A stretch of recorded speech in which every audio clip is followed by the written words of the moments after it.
Hey everyone, welcome back. I'm Michael and we're going to be getting right back into some more Reddit stories. If you enjoy the video, make sure to leave a like and subscribe. Now, without further ado, let's begin. This story was posted by a user named Wild Blue Jay in the True Off My Chest subreddit 2 years ago. The post is titled, "My wife is so overprotective over our children that it's crumbling our marriage. This is long. Please bear with me. My wife, let's call her Laura, and I have been together for 14 years and married for 9. We were together since high school and experienced our first together. By some luck, we managed to get through the odds of high school lovers breaking up and got married at 20. I enrolled in university while she worked part-time to support our expenses. We were grateful as my parents had paid for my college and her parents helped us rent an apartment, so we didn't have too much debt or any other financial obligations. We had a small wedding while I was in university with just immediate family. Within a few months after our wedding, we realized that she was pregnant. Needless to say, we weren't thrilled. Our initial plan was for me to finish university and get a job so that she could go back to studying and earn her degree before we planned a family. Before everyone yells at me, no, we weren't being careless. We used protection, she was on birth control, and I use condoms every now and then too for the sake of additional safety.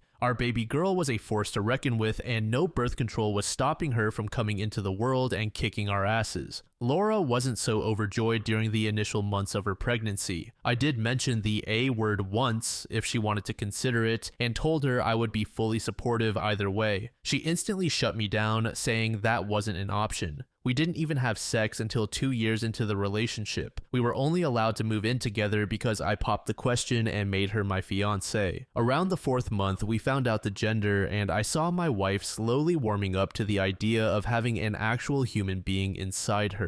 At almost 18 weeks, she felt the first movement of the baby inside her stomach. Now that I think of it, it was an instant change. Though I didn't realize it then, looking back, it was all right there from her very first pregnancy. Before we got the pregnancy news, she had applied for an accounting course and had received admission. She had even started her classes and continued attending them, though she was pregnant. I first noticed her reluctance around week 30 when she continuously took a few sick leaves even though she wasn't sick. I confronted her about it and she broke down, saying she didn't want to attend university while pregnant because her stomach was getting big and everyone was noticing that she was actually pregnant. At first, I thought she was embarrassed to be pregnant in front of her classmates at a relatively young age. But upon further talking with her, I realized that she wasn't embarrassed. Rather, she was afraid someone would try to hurt her. She was terrified of falling down the stairs or slipping or eating something she wasn't supposed to or accidentally drinking alcohol, etc. I was confused and, like any other person, thought her fears were way too irrational. Why would anyone try to purposefully hurt a pregnant woman? I asked her if she felt like she was being threatened by someone, and she simply shook her head no. She begged me to let her drop out just until the baby was old enough to go to daycare or be placed with a babysitter. She promised me she'd continue with her studies afterward. Fast forward a couple more months and she gives birth to our beautiful baby girl. I was so instantly in love with her, and so was my wife.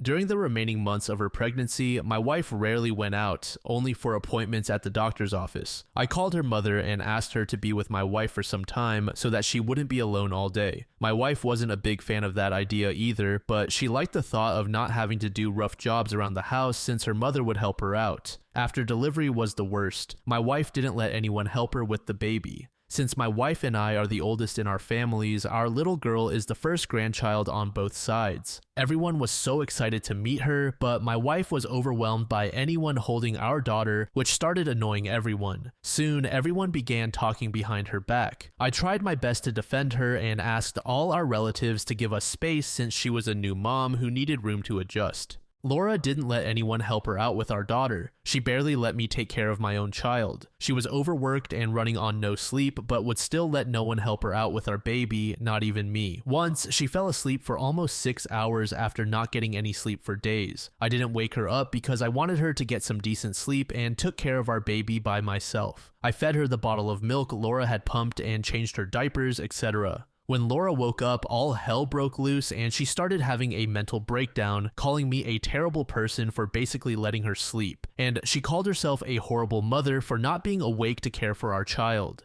At this point, even I was overwhelmed and frustrated. I put our daughter to bed and shut the door before sitting her down and having a long argument with her. She started crying, explaining she was scared something would happen to our child if she wasn't there to take care of her. She had read about conditions where babies have passed away suddenly or while being entrusted to someone else who is not the mother. I didn't understand if this was normal or not. At that time, I wrote it off as a mother being concerned about her baby. I have heard about new mothers having their hormones all over the place. I told her I understood she didn't want another person near our child, but that she had no right to keep me away. I explained that we are a team and we would be raising our baby together, not just her alone. Since that day, she loosened the knot just a little with me to give me enough space to take care of our baby, to give her time to get some good sleep. As our daughter grew older, I tried to convince her to go back to college and that we could send our daughter to daycare or ask one of the grandparents to babysit while she was at university. She quickly shut down the idea, saying that our daughter was a toddler and now was a very important time for her since she will start retaining memories.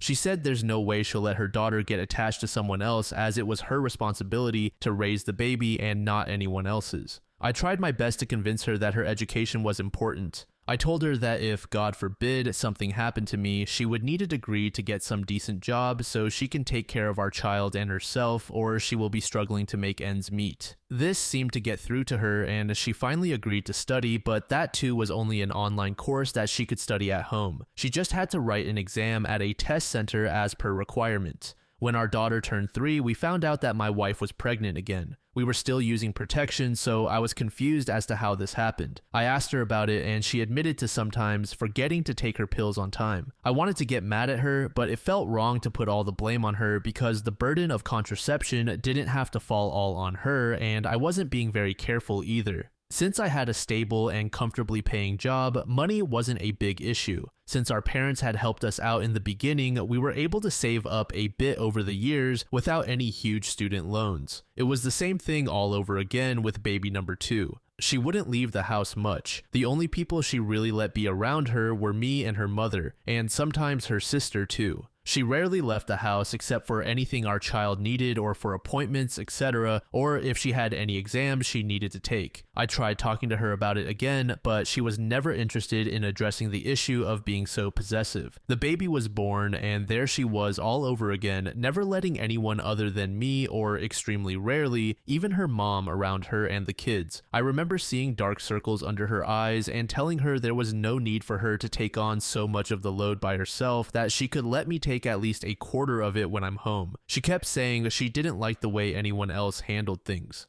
Even our sex life took a big hit after our second baby because my wife was exhausted and drooping by the time she returned to bed. Sometimes she'd even get the kids to sleep in between us because she felt horrible making them sleep alone in another room. She stopped that once she saw an article about a baby dying because of co-sleeping, after which she gave me a huge lecture to make sure that I would never do that. I literally had no intention anyway. I was desperate by this point, but as time went by, I learned to give in and just let her handle the children the way she wanted. Whatever she was doing, it was all for the safety of our children, so I guessed it couldn't be too bad. Our kids grew up and I made sure to always use protection while having sex after that, much to her dismay. But at that point, I didn't care. Laura had calmed down a little since the kids got older, and I in no way wanted it to go back to how it was with a new baby. Laura was still very involved and overly cautious with our children. She found work close to our house once our youngest was old enough for preschool. She would drop them both off at school before heading to work and pick them both up before returning. We have school buses on our route, but whenever I mention it, she brings up the statistics of school bus accidents and bullying, saying it's not a good idea. Our oldest has a best friend who had asked us to let her sleep over at her friend's house, and my wife almost blew up at the request. My daughter cried all night, and I had to cuddle her to sleep to comfort her and promise her loads of books to get her to stop crying. I had to convince her best friend's parents to let the sleepover be at our house instead. Our youngest is 5 now, and my wife is pregnant again with our 3rd child. She convinced me one night. I will not go into too much detail about how she seduced me, but if you are a man reading this, you'll know how tempting it is when they whisper in your ear and tell you to finish inside. Since my wife had calmed down relatively from before, I thought maybe as we got older, she'd gotten a bit easier on herself and the children. Now all of this was just important background. What actually happened was something that occurred a week ago. While playing a sport in school last week, a random small boy in my daughter's class accidentally kicked a ball in our daughter's direction and hit her head. The teachers quickly took her to the hospital and she had to get stitches. Safe to say, my wife went ballistic. She got hysterical and started crying. Our daughter is okay and the stitches will heal in no time, but my wife is not taking it well. When the boy's parents visited us to formally apologize with their son, my wife went crazy angry at the parents. She started threatening to sue them for damages and get restraining orders. I have no idea where all that came from.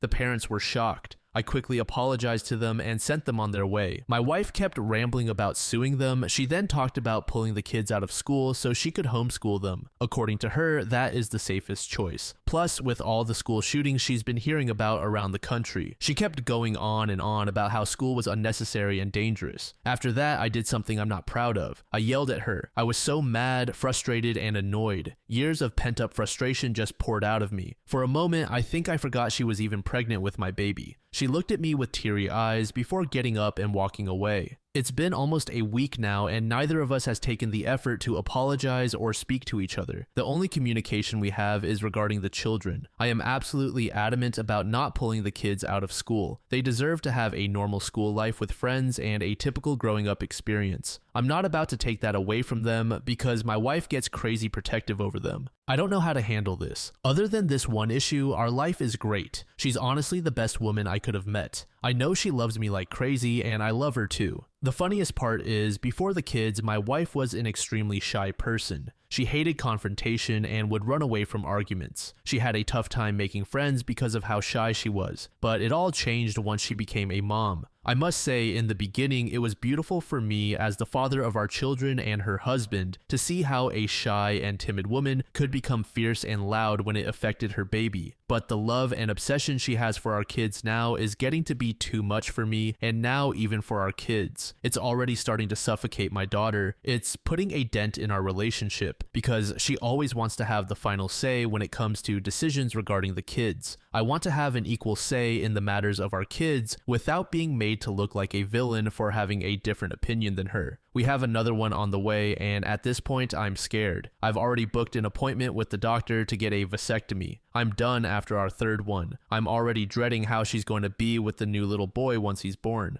I'm already looking into therapy, but it's going to be a bit hard to convince her. Is there anything else I can do to help her relax regarding the children? I hate watching our relationship crumble like this. A deleted user said, "It sounds like your wife had a raging case of postpartum anxiety after the first child that was never addressed. If these issues aren't addressed and handled, then they spiral. She's spiraling. She probably needs medication and definitely therapy." User Present Breakfast said, "I can't believe you guys keep getting pregnant. Your wife is mentally ill and has been since her first pregnancy. She should have gotten help then for you need to get her to her doctor and probably a psychologist as soon as possible before she totally ruins all of your children's lives or does something drastic. This kind of thing compounds and she's been getting worse for years while you just cower and hope for the best." User Exotic Guitar said, "Therapy should be non-negotiable. The behavior your wife is exhibiting, although probably rooted in the best intentions, is extraordinarily toxic to the development of a child. The children will undoubtedly be influenced by the extreme anxiety your wife is displaying, which might significantly hinder their quality of life as they grow older. She needs help, professional help, and if you explain it to her in terms of how her behavior may seriously damage your children in the long run, she may take that as sufficient motivation."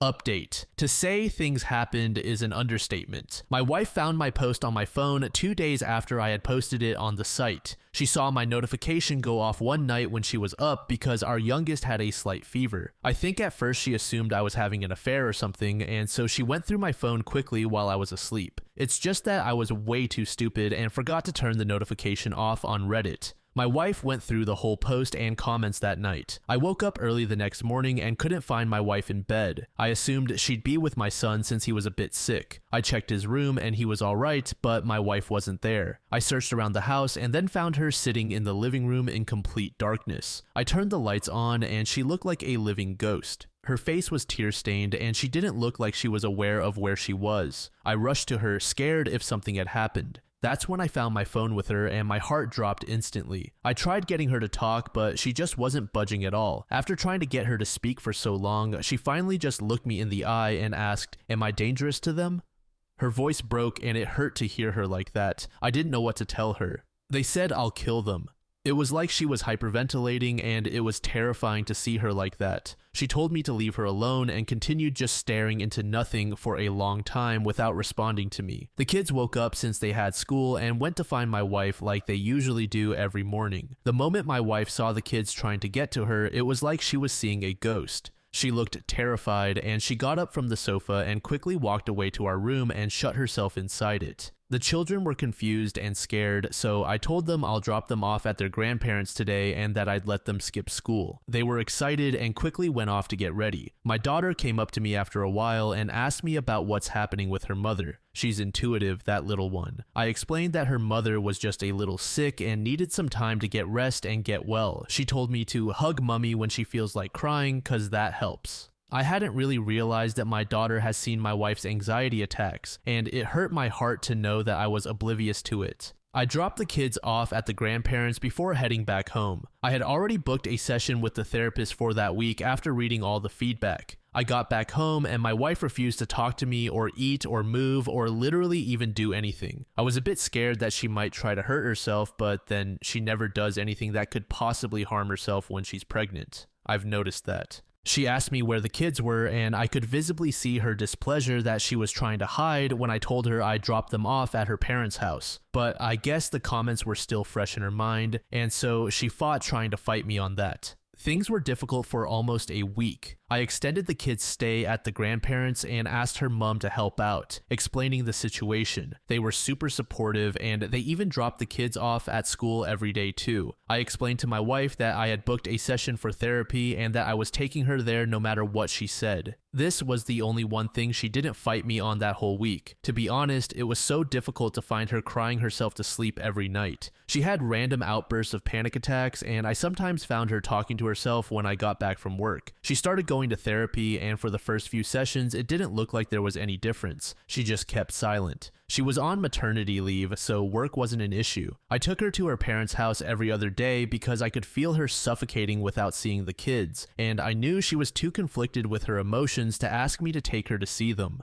We visited with breakfast, but my wife avoided them like a plague, only seeing them from a distance. Our son tried his best to wiggle his way into her arms because he missed her, and this was the longest he's gone since he was born without her. But my wife started having panic attacks when he tried to do so, which in turn hurt him. That week was terrible. I spent extra time with our children when she was at home to ensure they know that we love them and that she loved them so much. I told them mommy needs help and that she's sick and that I'm doing everything to make sure she'll be okay. After about 2 weeks, I got the kids back home. My wife had gone to more than 5 sessions by then, and while it wasn't all sparkles and butterflies, she started talking to the children again, though she continued to always maintain her distance. I was now the primary caretaker. She would always be there to tell me what to do because, well, she knows everything about them better than I do. She was talking again to me and her mother. It was a bit better. Around a week ago, after one of her sessions, she came back home and told me that she needed to talk to me. I put the kids to bed and we locked ourselves in our room to speak. My wife explained how she always wanted to tell this to me, but she never got around to it, and that the therapy sessions with the doctor had finally made her realize that it wasn't fair of her to not explain something like this to me. Like I mentioned in my previous post, I had suspicions that something happened in her first pregnancy that completely altered her attitude towards everything, and I was right. Around her 24th week, 9 years back, my wife met someone. It's crazy how one incident changed the rest of our lives. My wife was still enrolled in university and she had quit her part-time job at a diner following the pregnancy, but my wife still frequented the diner to do her homework and assignments, etc. when she didn't have classes since it was only walking distance. On a day like that, my wife was in the diner and had to use the washroom. She headed to the women's washroom, and after getting inside, she heard noises and painful grunts from someone. It looked like a woman who was moaning in agony. My wife went closer to the stall where the woman was and asked if she needed help. The woman was hesitant, but after some time opened the door to take the offered help.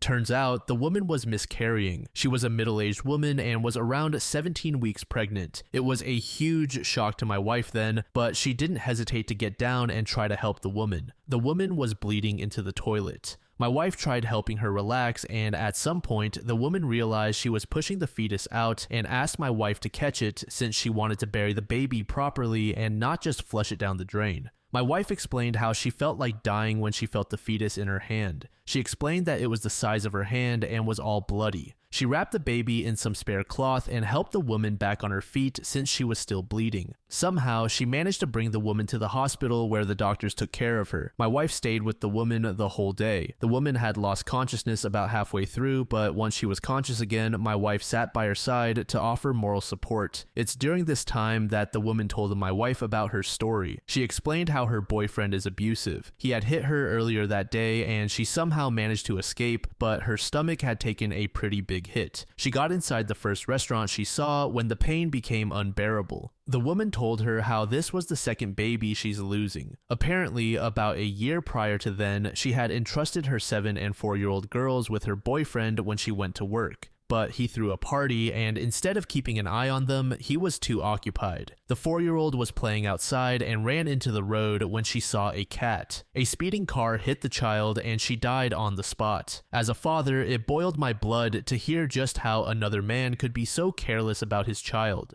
I don't understand how she stayed with that man for a year more after that. What a pathetic excuse for a human being. That woman told my wife that no one would care for a child as well as their mother would. She told her to never trust anyone else with her children because no one puts enough effort into ensuring the safety of her child as much as she could. My wife has never met her again after that day, but that one incident altered her brain chemistry so much that she started viewing everything and everyone as a threat to our children. It all made sense why she was so careful even just walking when she was pregnant. I mean, I can't imagine what it must have been like to see a lifeless fetus in your hands. There's no wonder why she would avoid every possibility that might lead to it. It also made sense why she never could trust anyone else with the kids. She probably trusted me with them too, only because she loves me and knew deep down that I couldn't hurt her or the kids. I can't imagine what it must have been like to be in your second trimester and have to deliver a miscarried baby. My heart hurts for her every time I think of it. It feels maddening that one day changed our lives so much. My wife told me that she loved our children so much and that she's living for them, but she also explained that she's willing to understand that they are separate human beings who need to grow on their own without her. She doesn't claim to understand yet, but I know she needs time. As of now, the sessions have proved a tiny bit helpful in some of her attitude changes. I'm hopeful that she may come around better as she continues this. She has to unlearn years of trauma-related behaviors. I'm sure they take time. Her therapist gives me regular updates on her condition, and she sounds positive about being able to treat my wife. So maybe it isn't too bad. The doctor has recommended putting my wife on medications for anxiety and stress after the baby is here. She's due in a week, so I'm still nervous about the whole baby number 3 situation,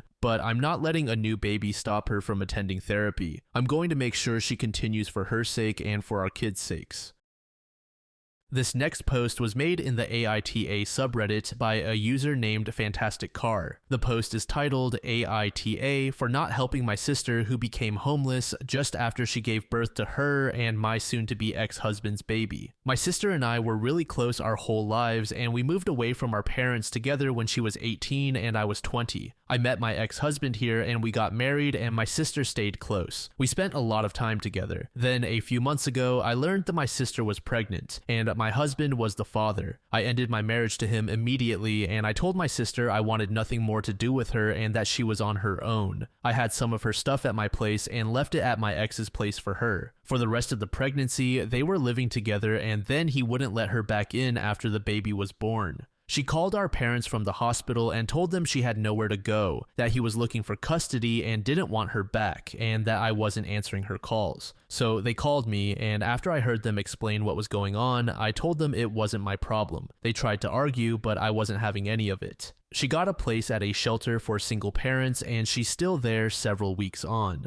With the custody dispute, she can't move back to our parents, and I'm still refusing to help her out. My parents are angry because I won't even take her calls or reply to any messages she sent. I actually blocked her because I knew she wouldn't stop. My parents don't know that part, but they're telling me I should be ashamed of myself for turning my back on her and the baby. I told my parents I owe her and the baby nothing. I told them it was just a shame she didn't choke on his dick when they were sleeping together behind my back. My parents called me disgusting for leaving them homeless, that I have room and could help. Am I the asshole? User Angelicac92 said, your sister slept with your husband. It sounds like she intentionally got pregnant too. She moved into your house with your husband. Was she trying to take over your life? And when it went wrong, she ran to you expecting you to forgive, forget, and provide for her and her baby. Cut contact with all of them. You will never have any peace if they can contact you. You are not the asshole. User Horror Lavishness said, you are not the asshole. You're in a no-win situation. Your family betrayed you. Your parents don't have your back. I'd go very low contact at the moment. Write an email today saying everything you want to say, why you're hurt, and how there's no easy solution, and why your relationship has changed. But don't send it. Get as much sleep as you can tonight, look back over the email tomorrow morning, and if you still feel the same, send it. User Corgi Huntress said, your parents could step up, your ex could step up, not your monkeys, not your circus. To suggest that you should have any part of this is ludicrous. There are a lot of assholes in this situation, but you aren't one. You are not the asshole.